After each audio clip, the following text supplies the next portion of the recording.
j'ai un faible salaire, j'ai pas assez de moyens, j'ai beaucoup de projets, qu'est-ce que je peux faire, qu'est-ce que je dois faire? Et aujourd'hui, on va voir un peu les types de revenus, d'accord, qui sont à la portée de tous. Qu'avec un faible salaire, on peut commencer à mettre en place, d'accord? Et j'aime toujours dire que l'argent n'est pas le problème.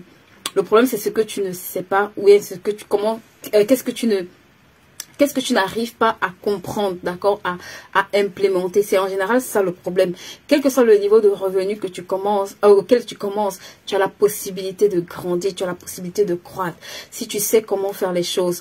Je ne dis pas que ce sera du fast food, right? Je ne dis pas que ça va se faire du jour au lendemain. Je n'ai pas envie de te dire, c'est là que tu seras millionnaire en 2 jours. C'est pas vrai du tout. Mais j'ai envie de te dire que tu as des possibilités qui s'offrent à toi, d'accord? Et ces possibilités-là, tu dois pouvoir les explorer. Donc, avoir un petit revenu n'est pas un problème. Hello, Diane, comment vas-tu? Avoir un petit revenu n'est pas un problème, right? C'est qu'est-ce que je fais de ce revenu qui est la réelle question que je dois me poser. Si tu as beaucoup d'argent et tu ne sais pas quoi en faire, tu vas te retrouver à faire, comme la plupart d'entre nous, à un moment donné, du shopping, du voyage, à claquer cet argent, right? Et après, à juste avoir tes yeux pour pleurer. Donc, le problème, ce n'est pas seulement l'argent. Je dis toujours aux gens, si tu comptabilises un peu l'argent que tu as eu durant toute ta vie jusqu'aujourd'hui, tu vas te rendre compte que tu as eu quand même une masse d'argent assez importante. Donc, en réalité, c'est pas le problème, l'argent. C'est la personne qui transporte l'argent qui a un problème. Et c'est pour ça que j'aime beaucoup cette histoire, ou ce parallèle. Quand je fais souvent, je dis toujours, si tu donnes un billet de 10 € à 2 personnes, il y a un qui aura la capacité de le multiplier et il y a un qui va simplement aller acheter de quoi manger avec. Et dans les deux cas de figure, tu n'as pas le même résultat. Donc le problème, ce n'est pas tant le billet de 1000 francs ou de 10 €.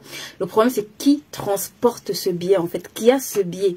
À qui est-ce que tu as confié ce billet? C'est pour ça que l'argent en lui-même n'est pas le problème, mais c'est la personne qui transporte l'argent qui est le véritable problème. C'est pour ça que tant que tu ne travailles pas sur toi-même, quelle que soit la quantité d'argent qu'on va te donner, en réalité, tu seras une passoire. Ça veut dire que cet argent-là va te filer entre les mains où tu ne sauras pas quoi en faire. Donc, bienvenue à tous sur la plateforme HPI, sur la plateforme spécialisée en structuration de projets et en gestion de finances personnelles.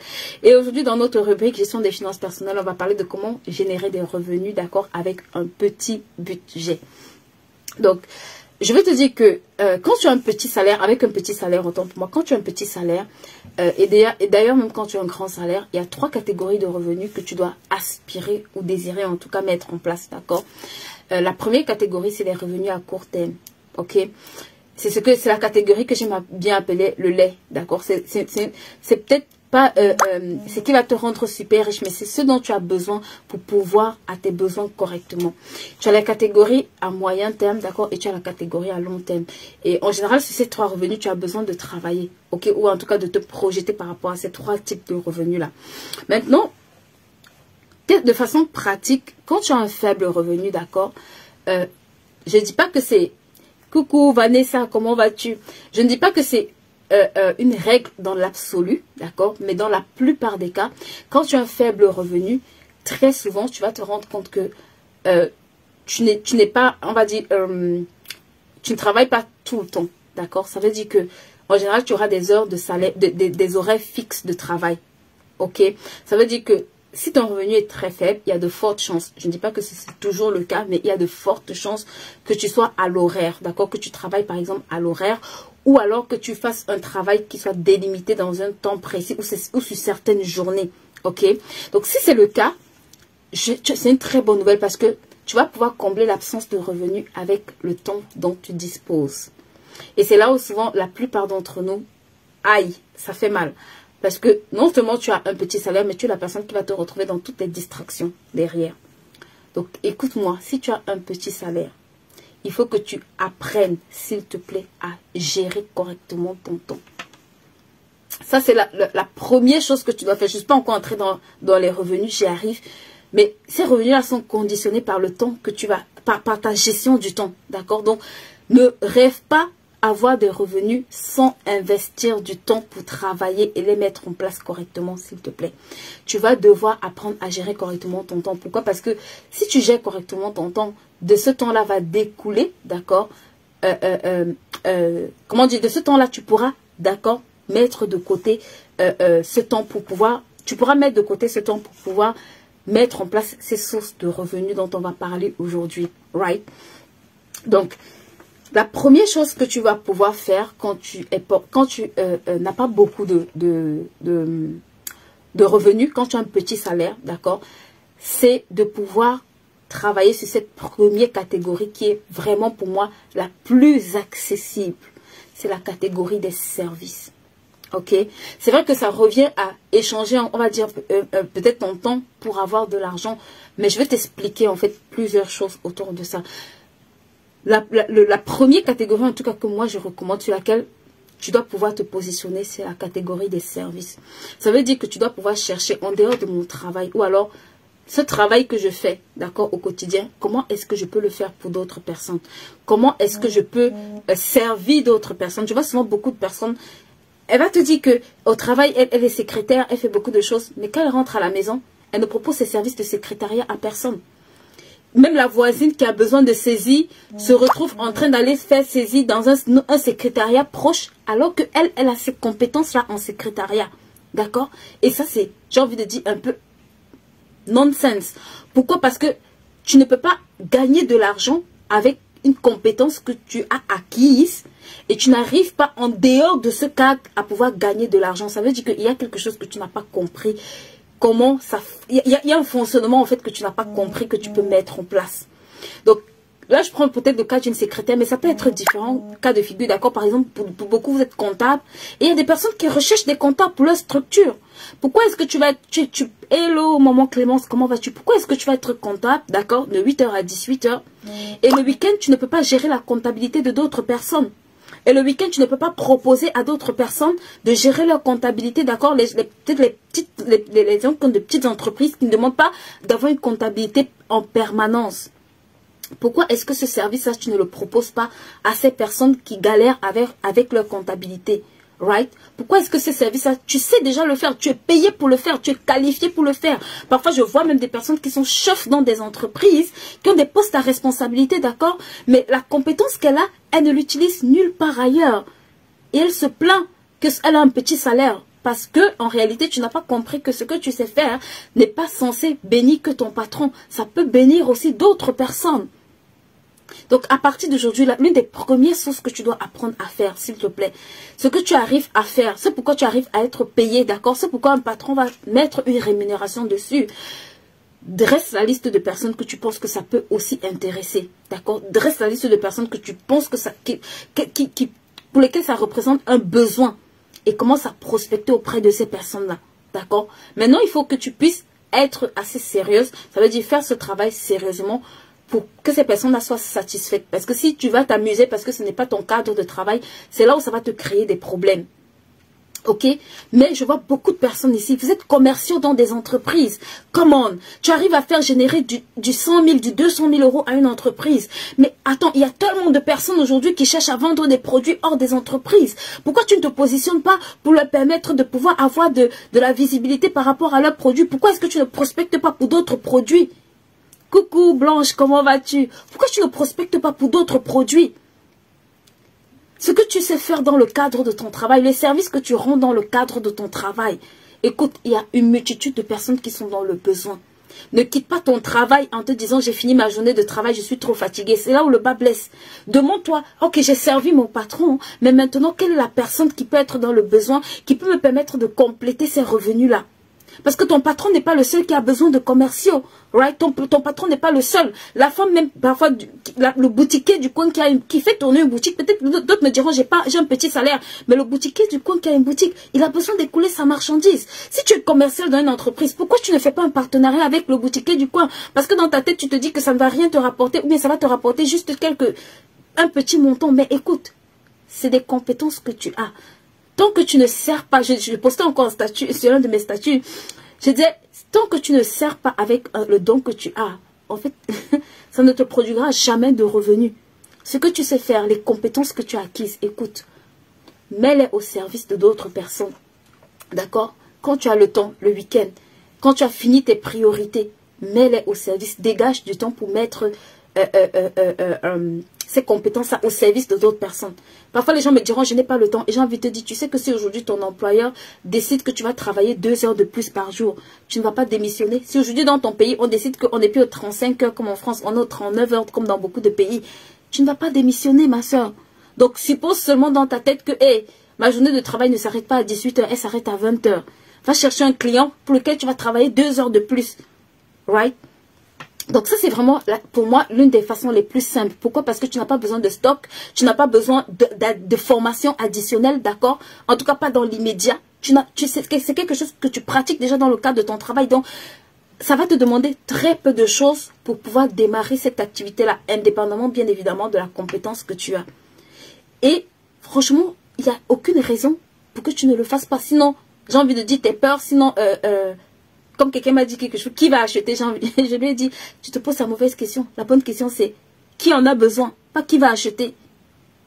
Quand tu as un produit, ma soeur, ou un service, ne te dis pas qui va. Quand tu te dis qui va acheter, tu es en train de tuer ton business. Demande-toi qui est dans le besoin.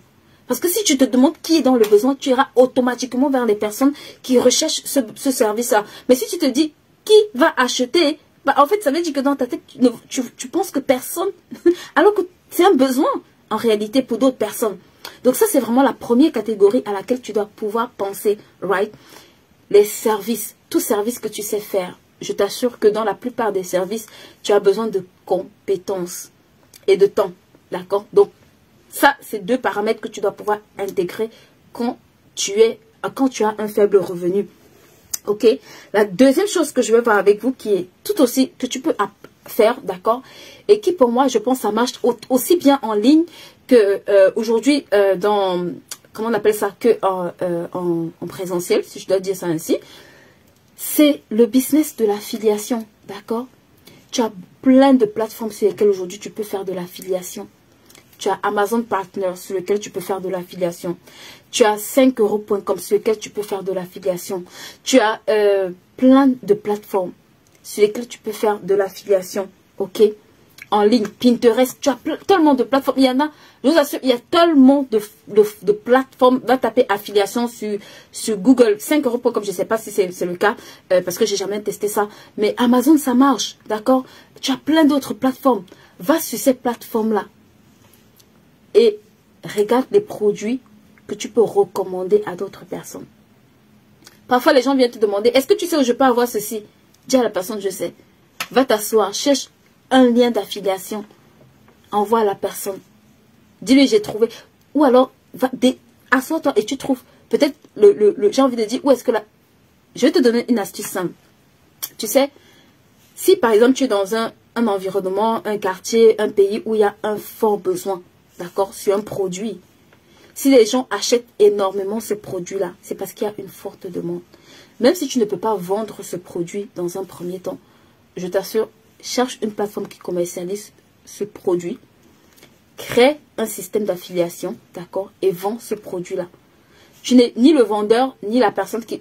La personne, si elle achète, tu as juste une commission. Ok, beaucoup de gens n'aiment pas le marketing de réseau, peut-être parce que ça te fait faire affilier d'autres personnes. Mais dans le cas d'espèce, tu n'as pas besoin d'affilier qui que ce soit. Tu as juste besoin d'envoyer le lien à la personne qui est dans le besoin, d'accord? Ou alors de parler des articles. Vous avez beaucoup d'articles sur Google, en fait, fonctionnent en affiliation. Je disais à quelqu'un, Google est gratuit, mais en fait, beaucoup de gens se font des millions sur Google. Pourquoi? Parce qu'il y a des millions et des millions et des millions de liens d'affiliation. Quand tu écris un article que tu postes sur Google, tu peux mettre 100 000 liens d'affiliation. Parfois, tu cliques, tu vois, il y a toujours des liens surlignés. D'accord? C'est des liens d'affiliation derrière. C'est des systèmes d'affiliation. Quand tu vas cliquer, ah, j'ai eu l'info gratuite. C'est gratuit pour toi, mais le gars qui a mis l'info s'enrichit en fait. C'est peut-être gratuit pour toi, mais le gars qui t'a mis l'information, il est en train de faire des millions. Parce que parfois, quand tu cliques, je regardais quelqu'un qui disait qu'il faisait, je ne sais pas combien de milliers d'euros. Parce que pendant le Covid, en fait, les gens cherchaient on appelle ça quoi? Des vélos électriques. D'accord? Et comme c'était tellement rare, ce qu'il faisait, c'est qu'il s'asseyait et il cherchait les vélos électriques dans tous les sites. Il avait les sites, en fait, où il y avait des vélos électriques avec des affiliations. Et le vélo coûtait 4 000 €. Et en fait, il avait, je crois, 10 ou 15%. Et c'est comme ça qu'il avait juste 400 €. Parce qu'en fait, comme c'était un besoin, les gens ne voulaient pas prendre de transport. Le gars se faisait 400 €. Et il disait qu'il avait tellement multiplié les liens d'affiliation. Il s'était assis, ça lui avait coûté des nuits de travail. Parce que yes, ce ne sera pas gratuit, ça va te coûter beaucoup de travail. Mais il avait multiplié tellement de liens d'affiliation, en fait, qu'il arrivait à faire beaucoup de milliers d'euros avec derrière. Ok? Donc, L'affiliation, c'est également quelque chose qui ne va pas te demander d'avoir du stock, de la marchandise, ainsi de suite, mais qui va te demander du temps. Du temps pour sélectionner les bons produits, du temps peut-être pour aller chercher où est-ce que tu as de la demande, du temps peut-être pour aller faire des partenariats, parce que les gens me diront, si je ne suis pas en ligne, si tu n'es pas en ligne, passe un partenariat avec quelqu'un, une boutique, d'accord? Tu peux être en partenariat avec une boutique. Vous voyez souvent parfois les youtubeurs, ils donnent leur code. Quand tu vas acheter, peut-être tu tapes le code, que ce soit en présentiel ou en ligne, la personne a un pourcentage. D'accord? Rien ne t'empêche. Si tu vois dans ton quartier, parfois, tu vois les gens qui sont en pénurie. En Afrique, par exemple, tu peux avoir quelqu'un qui a besoin de charbon. Ma soeur, là où elle va acheter le charbon, si tu as 10 mamans dans ton quartier qui ont besoin du charbon, va me trouver quelqu'un qui a une usine à charbon. Va dans les gros marchés où tu as le charbon. Va négocier avec eux. Tu leur dis, est-ce que tu peux me faire 10 ou 20% de moins? Et va dire à la maman, là, moi, j'ai trouvé quelqu'un qui peut te vendre le charbon 10%, 15% moins cher. Elle sera prête à aller acheter chez le client. Et toi, tu auras ta commission, en fait. Il y a tellement de moyens de faire de l'affiliation. Vous avez tellement de possibilités de pouvoir faire de l'affiliation.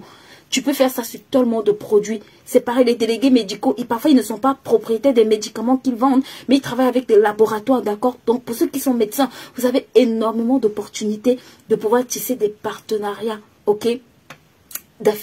Ou de faire des affiliations. Donc ça, c'est vraiment la deuxième façon avec laquelle tu vas pouvoir gagner de l'argent. Ok. La troisième façon, où là, tu peux ou ne pas avoir du stock. En général, c'est du e-commerce ou du dropshipping. Ok.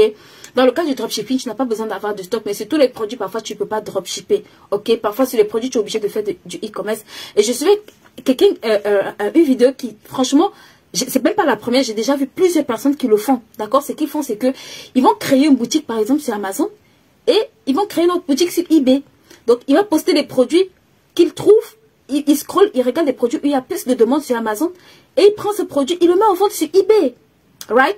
Aussi bête que ça, quand quelqu'un commande sur eBay, il achète sur Amazon et il envoie à la personne sur eBay. Et c'est comme ça qu'il se fait de l'argent.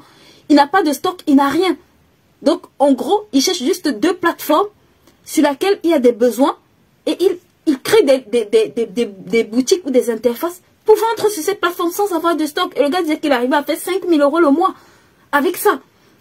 Est-ce que ça va te demander du travail? Oui, mais j'ai envie de te dire, si tu as un faible revenu, capitalise sur le temps que tu as, utilise-le correctement. D'accord?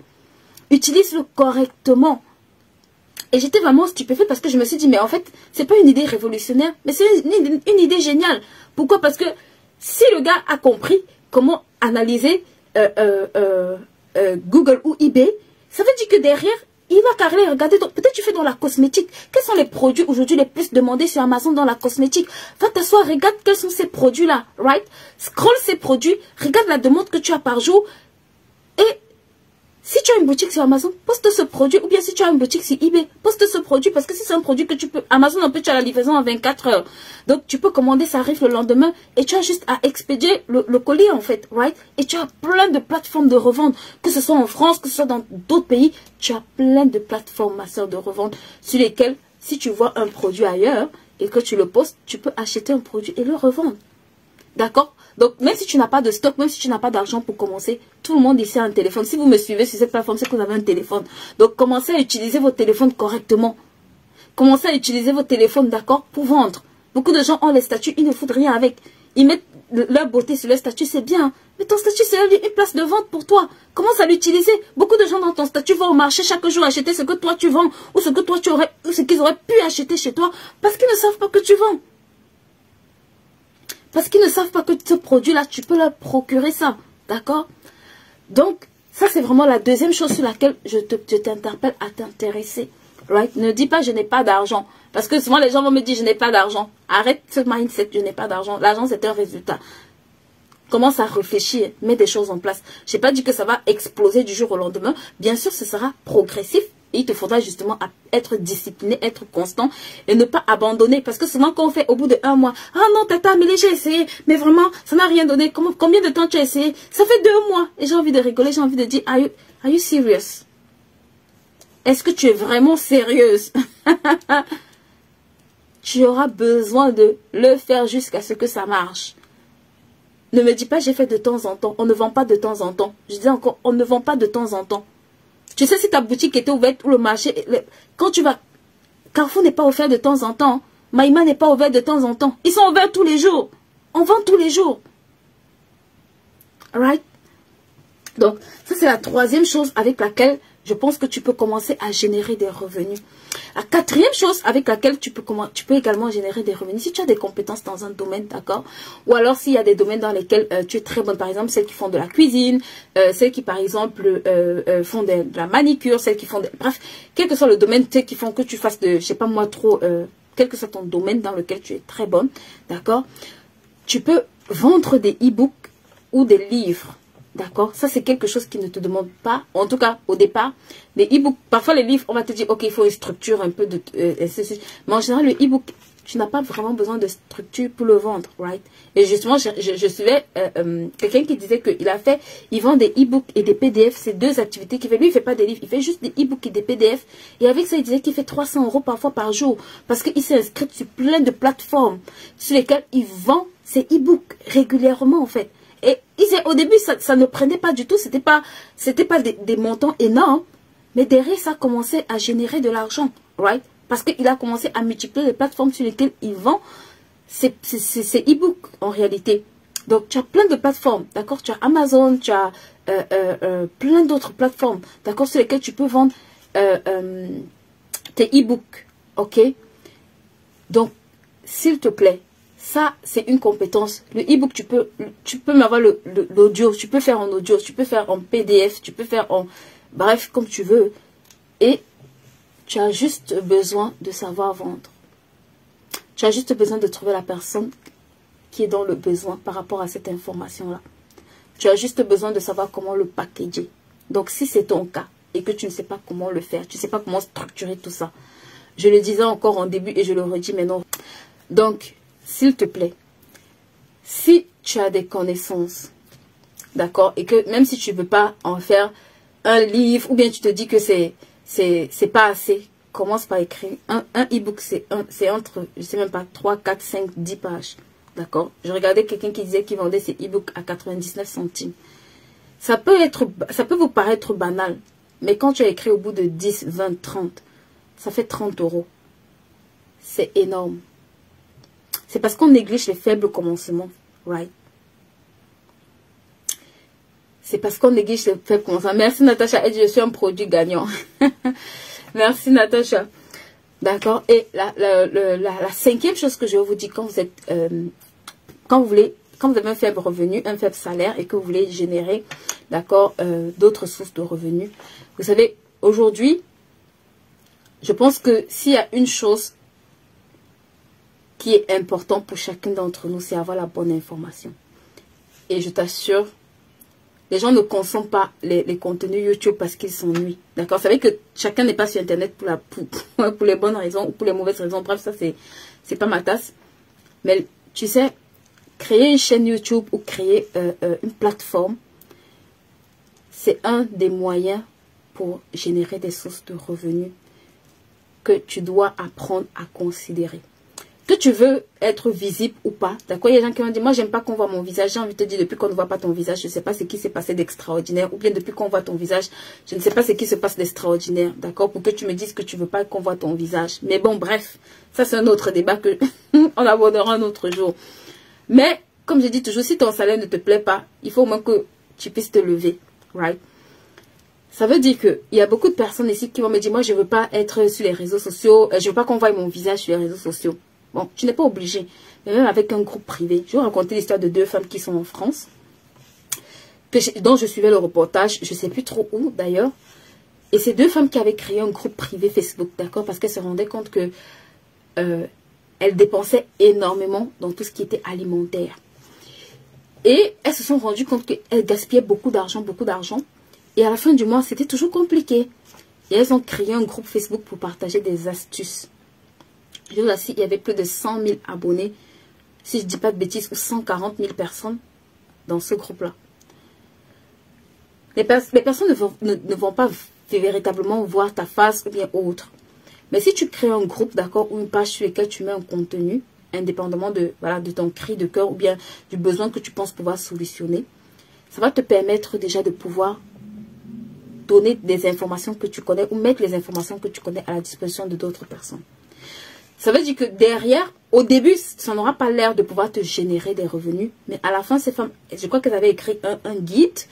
Et à la fin, elles avaient commencé, elles avaient acquis tellement d'expérience qu'elles ont commencé à proposer leur service en fait en accompagnement à des personnes qui voulaient éviter le gaspillage, parce qu'elles s'étaient spécialisées dans le gaspillage alimentaire, qui voulaient éviter le gaspillage en fait, ou en tout cas qui voulaient ne pas trop dépenser sur ce poste-là. Et donc, elles allaient dans les maisons, elles aidaient des personnes à faire des rangements dans leur maison et à pouvoir épargner assez d'argent sur ce poste-là. Ça, c'est vraiment une idée qui parfois semble être ordinaire. Et beaucoup d'entre vous, il y a des gens qui savent cuisiner. Ils n'apprennent jamais à personne.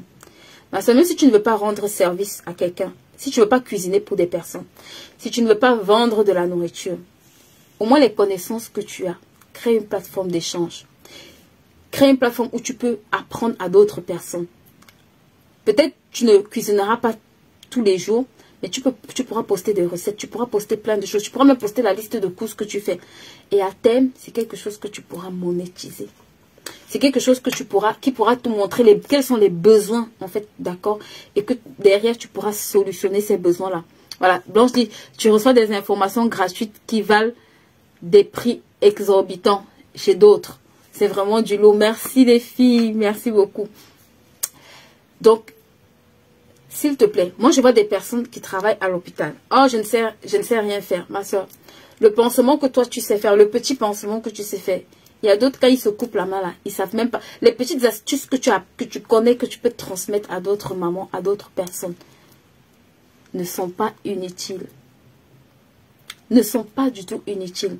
Donc, s'il te plaît, ça c'est vraiment... Et aujourd'hui, YouTube, vous voyez, peut-être au début, tu ne vas pas monétiser d'un coup. Mais si tu le fais, je te garantis que dans 5, 10, 15 ans, tu pourras largement monétiser ta chaîne. Si tu travailles à mettre du contenu de qualité, si tu travailles à donner des informations qualitatives, si tu fais un certain travail derrière, d'accord, tu pourras mettre ce contenu, même tu pourras le valoriser à thème différemment et tu auras une communauté de personnes qui te suivent, d'accord, qui seront prêts en fonction de l'expertise que tu auras développée ou bien des conseils que tu pourras leur donner à prendre tes services ou tes prestations. Le problème, c'est qu'on se décourage très vite. Right? On veut faire 2 jours et puis ça marche du tonnerre directement parce qu'on a commencé une activité. Laisse-moi te dire que la règle d'or, c'est que toute activité que tu vas commencer, pérenne, toute activité que tu commences qui est censée être pérenne, va toujours commencer petit et va grandir. Accepte de commencer petit. Ne te dis pas c'est 1 euro, ne te dis pas c'est 2 euros. Ma soeur, tous les milliardaires que tu vois là, eux ils ne banalisent pas le 1 euro que toi et moi on banalise. Eux ils ne banalisent pas le 10 centimes. Quand tu dis que ce n'est que 10 centimes, il se dit c'est 10 centimes de plus. C'est ça qui fait la différence entre toi qui a un faible salaire et qui n'avance pas là.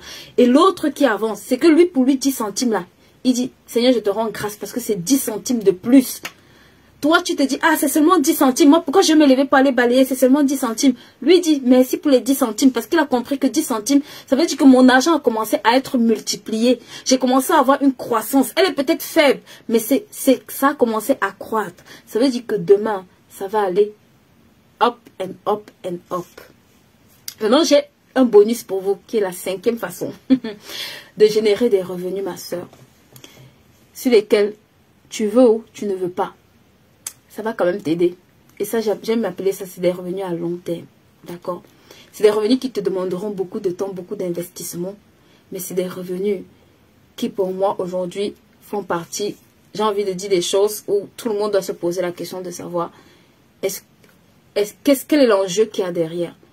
Tu ne peux pas laisser ton travail à ton enfant. Écoute-moi. Tu ne peux pas le poste que tu occupes le jour où tu vas mourir. Bon, à part dans certains pays où moi je vois ça vraiment... Le jour où tu vas mourir, tu ne pourras pas laisser ton poste à ton enfant. Tu vois, on va lancer une offre de recrutement.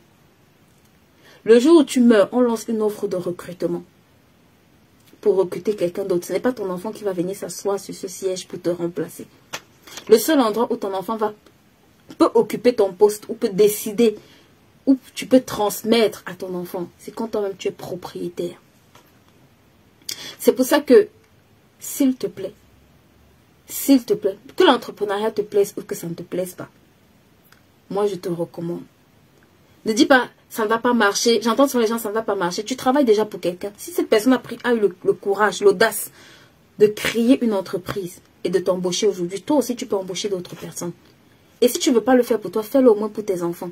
Parce que eux, c'est ce que tu pourras leur transmettre. Maintenant, d'autres me diront, je ne suis pas équipée pour transmettre ça à mes enfants. D'accord? Mais je veux te dire, crée des revenus que demain tes enfants pourront manger les fruits.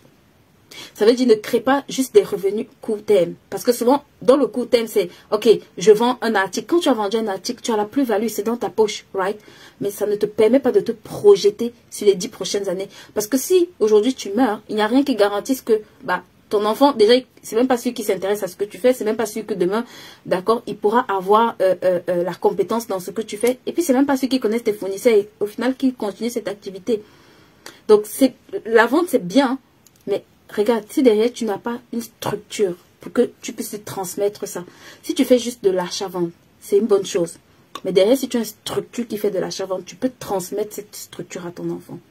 Donc, si c'est quelque chose qui te parle, ou alors si tu as compris ce que j'ai dit, think about. D'accord? Il y a des choses qu'on ne fait pas parce qu'on veut, mais parce que c'est important. Think about.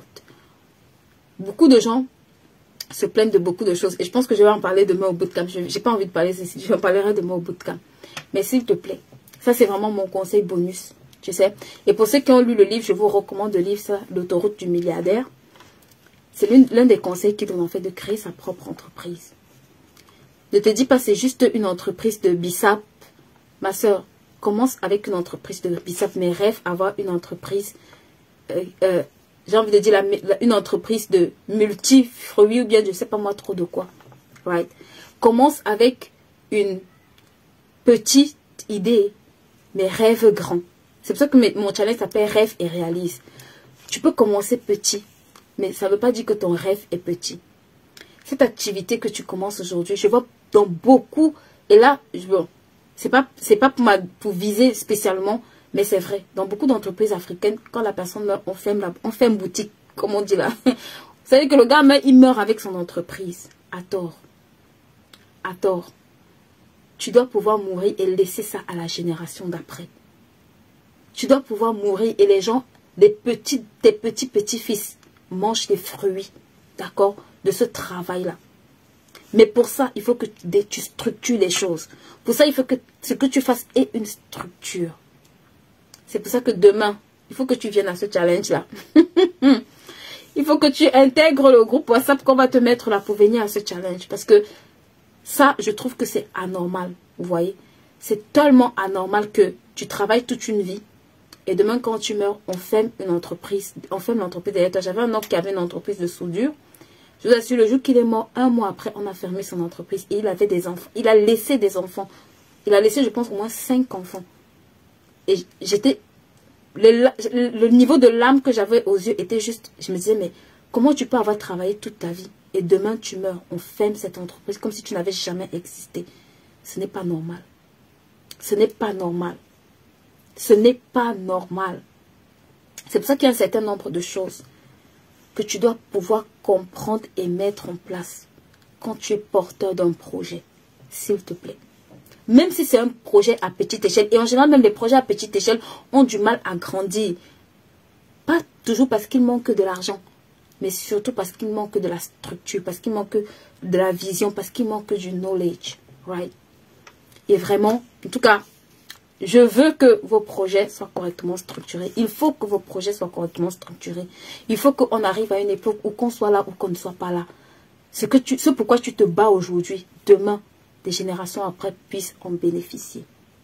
D'accord? Il faut que tu laisses cet héritage. Il faut que, quand tu meurs là, ce que tu as mis sur la terre là, puisse rester être une bénédiction pour tes générations futures.